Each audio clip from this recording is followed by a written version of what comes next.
Breaking news చూస్తున్నాం. జవహర్ నగర్ కాల్పుల కేసులో ఒక బిగ్ ట్విస్ట్ కనిపిస్తోంది. పాత కక్షల నేపథ్యంలోనే రియల్టర్ వెంకటరత్నం హత్య జరిగిందంటూ తెలుస్తోంది. తండ్రి చావుకు కారణమైన వ్యక్తిని 25 ఏళ్ల తర్వాత చంపి తన పగ తీర్చుకున్నాడు ఆ వ్యక్తి. 2001లో ఎన్కౌంటర్లో సుదేశ్ సింగ్ అనే వ్యక్తి ప్రాణాలు కోల్పోయాడు.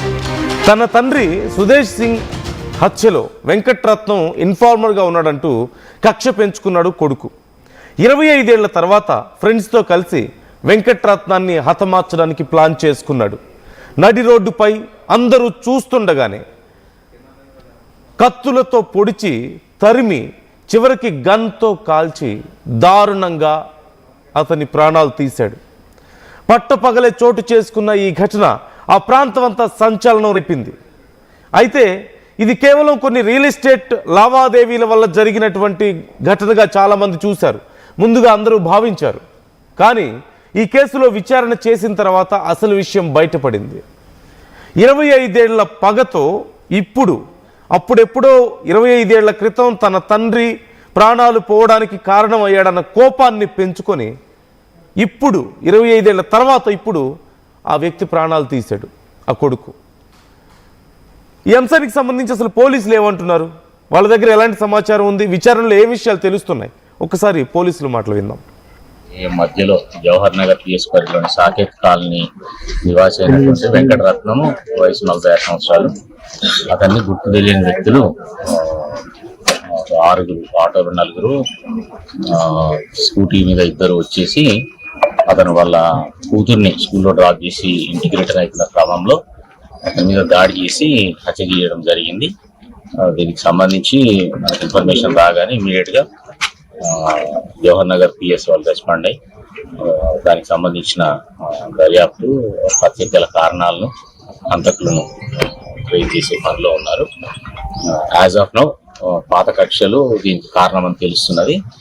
చాలా ఇనిషియల్ స్టేజ్ లో ఉంది కాబట్టి ఇంతకు మించి ఇన్ఫర్మేషన్ ఏం లేదు. ఫర్దర్ గా అప్డేట్ చేస్తాం.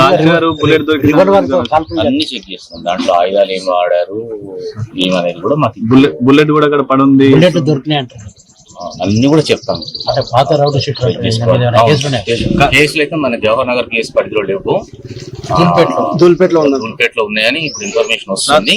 అది మేము వెరిఫై చేస్తాం. మీ ఐడియా ప్రకారం కత్తులతో దాడి చేసి నరికిరనేది నిజమే? ఇనిషియల్ గా మాత్రం కత్తులతో నరికిన గాయాలు స్పష్టంగా ఉన్నాయి.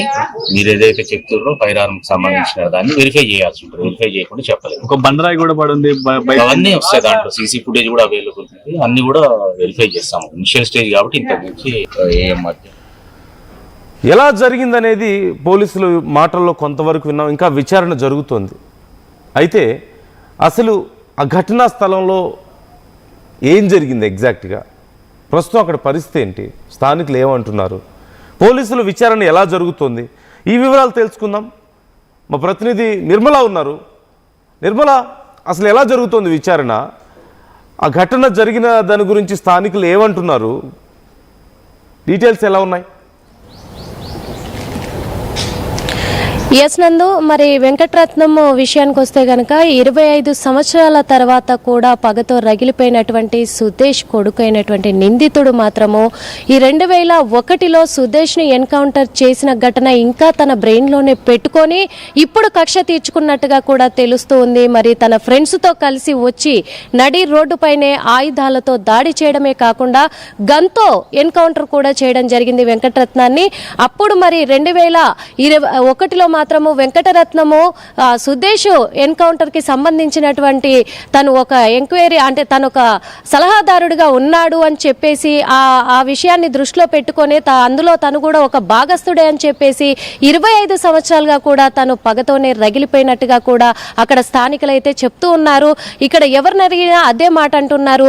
అది కేవలం కక్షపూరితంగానే చేసినట్టు తెలుస్తూ ఉంది అని చెప్పేసి కూడా చెప్తూ ఉన్నారు. దాదాపు తన ఫ్రెండ్స్ ని 6 ఎంటబెట్టుకొని తీసుకొని వచ్చి కూడా తను దాడి చేయడం జరిగింది అని చెప్పేసి చెప్తూ ఉన్నారు అక్కడ చూసినటువంటి వాళ్ళు కూడా. కానీ ఎవరు కూడా ఈ విషయంలో లేదు, ఎందుకంటే వాళ్ళకు పాత కక్షలు ఏమున్నాయో తెలియదు కదా, మరి 25 సంవత్సరాల పగ అని మాత్రమే తెలుస్తుంది అని చెప్పేసి చెప్తున్నట్టుగా తెలుస్తుంది. ఇంకా పోలీసుల విషయానికి వస్తే దర్యాప్తు కొనసాగిస్తూ ఉన్నాము అని చెప్తూ ఉన్నారు. పూర్తి వివరాలు మాత్రము దర్యాప్తు పూర్తయిన తర్వాతే వెల్లడిస్తామని చెప్తూ ఉన్నారు. కాకపోతే ఇప్పటికీ కూడా ఈ పగలు ప్రతీకారాలు ఇన్ని సంవత్సరాలు ఇంకా కంటిన్యూ అవుతూ ఉంటాయా, ఇలాగే పెంచుకుంటూ ఉంటారా అని చెప్పేసి కూడా ఇప్పుడు ప్రజల్లో అయితే కొంచెం ఆందోళనే వ్యక్తమవుతుందని కూడా చెప్పుకోవచ్చు. ఓకే, అంటే స్థానికులు ఏమంటున్నారు ఈ ఘటన పట్ల? అంటే పట్టపగలు చాలా మంది చూస్తుండగానే ఈ ఘటన చోటు చేసుకుంది. అయితే ఇప్పుడు ఈ ప్రాణాలు కోల్పోయిన వ్యక్తి కుటుంబం కానీ ఎవరైనా రెస్పాండ్ అయ్యారా అతని తరపున?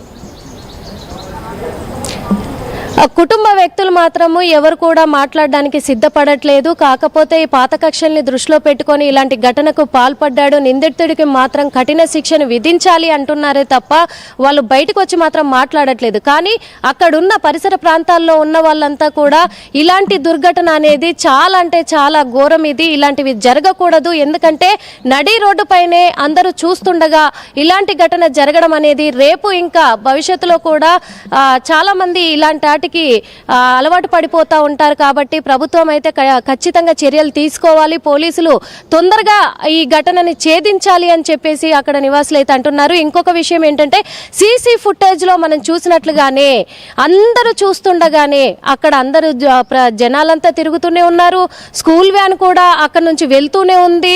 ఒక ఆటోలో రావడం జరిగింది. వీళ్ళంతా కూడా నిందితులంతా కూడా ఆటోలో వచ్చి అక్కడ తనపై వెంకటరత్నంపై దాడి చేసిన తర్వాత తన ఊపిరి పోయిన తర్వాతే అక్కడ నుంచి క్లారిటీ తీసుకొని మరి అక్కడ మళ్ళీ అదే ఆటోలో వాళ్ళు వెళ్ళిపోతుండడం కూడా చుట్టుపక్కల వాళ్ళు చూసి చాలా భయాందోళనకైతే గురవుతూ ఉన్నారు. ఎందుకంటే ఈ సంఘటన హైదరాబాద్ నడిబొడ్డులోనే ఇలా జరిగింది అంటే ఇంకా జిల్లాల పరిస్థితి ఏంటి, గ్రామాల పరిస్థితి ఏంటి అనే విధంగానైతే ప్రజలైతే భయపడుతూ ఉన్నారు. కానీ ఈ వెంకటరత్నం విషయానికి వచ్చినప్పటికీ కూడా నిందితులు మరి ఒకే ఫ్యామిలీకి సంబంధించిన వాళ్ళ ఫ్రెండ్స్ అనేది కూడా కొంతమంది అందులో ముగ్గురు ఫ్రెండ్స్ ఉన్నారు. ఎవరెవరైతే దాడి చేశారో వెంకటరత్నం మీద వాళ్ళందరినీ అదుపులోకి తీసుకున్నారా? వాళ్ళు కేవలం ఫ్రెండ్సేనా? అంటే కొంత సమాచారం ప్రకారం వెంకటరత్నంకి అలాగే ఇప్పుడు ఎవరైతే ఈ ఘటనకు పాల్పడ్డాడో అతని తండ్రికి, అప్పుడు 25 ఏళ్ల క్రితం ప్రాణాలు కోల్పోయిన తండ్రికి, వాళ్ళిద్దరికీ కూడా కొంత రౌడీ షీటర్ బ్యాక్గ్రౌండ్ ఉంది. అప్పుడు దాంట్లో భాగంగానే ఇదంతా జరిగిందంటూ కూడా తెలుస్తోంది. సో ఇప్పుడు అరెస్ట్ అయిన వాళ్ళందరూ ఎవరు? ఫ్రెండ్సేనా లేకపోతే ఇది కూడా ఏదైనా గ్యాంగా?